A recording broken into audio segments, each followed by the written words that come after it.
আমার টুইটার, যেটাকে এখন এক্স বলা হয়, এই অ্যাকাউন্ট হ্যাক করে এখন থেকে ধরেন 15 ঘন্টা আগে অত্যন্ত বাজে, অরুচিকর, কুরুচিপূর্ণ মাদেরকে নিয়ে একটা বক্তব্য দিয়ে দিছে আমারটা হ্যাক করে। একটা দল দেখলাম যে হই হই রই রই করে মিছিল শুরু করে দিচ্ছে। যারা মাদেরকে সম্মান করতে জানে না তারা এখন মিছিল শুরু করে দিল। মানে এই কাজ কে করেছে? ঠাকুর করে কে রে? আমি কলা খাই না। মুখ লুকোলে বলছে আমি কিন্তু কলা খাই না।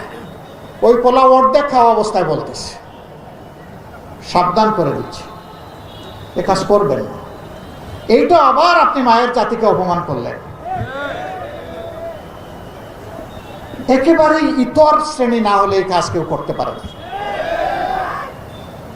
আরে ভাই, আমার বক্তব্য, আমার কর্মসূচি, আমার পরিকল্পনাকে তুমি তোমার বক্তব্য, আদর্শ, কর্মসূচি, পরিকল্পনা দিয়ে মোকাবেলা করো। এই চূড়াই পথে, নোংরা পথে কেন?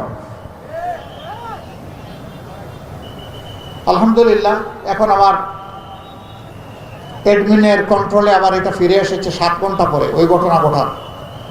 এতে সাময়িক যদি কোনো মা ওদের অপতথ্যের কারণে কষ্ট পেয়ে থাকেন, আমি তাদের কাছে ক্ষমা চাই। আবার আপনারা ভাই সাবধান, লিখে দিয়েন না যে না ওনার টুইটারে উনি বাজে মন্তব্য দেওয়ার জন্য উনি আবার ক্ষমা চেয়েছেন। আপনারা কিন্তু এটা করেন মাঝে মাঝে, 2-1 জন, সবাই না। আমি সাবধান করে দিলাম এই ব্যাপারে। আমার বক্তব্য পছন্দ না হয় সব কিছু আপনার পায়ের তলে ফেলে দিয়েন, কিন্তু আমার বক্তব্য আপনার মতো করে দিবেন না কেউ। আমার বক্তব্যটা আমার মতো করে দিবেন, যেমনটা আমি বলেছি। আমি প্রায় জায়গায় দুঃখের সাথে দেখি 2-1টা মিডিয়া এটা টুইস্ট করে, বাকিরা এটা নিয়ে কাড়াকাড়ি করে ঝাঁপাইয়ে পড়ে। আরে ভাই, আপনারা তো জাতির বিবেক হে ভাই। আর মিডিয়া হচ্ছে জাতির আয়না বা দর্পণ। জাতিটাকে বাঁচান ভাই, অনেক হয়েছে। আসুন ভাই সবাই মিলে দেশটাকে ইতিবাচক ধারার রাজনীতির দিকে নিয়ে যায়।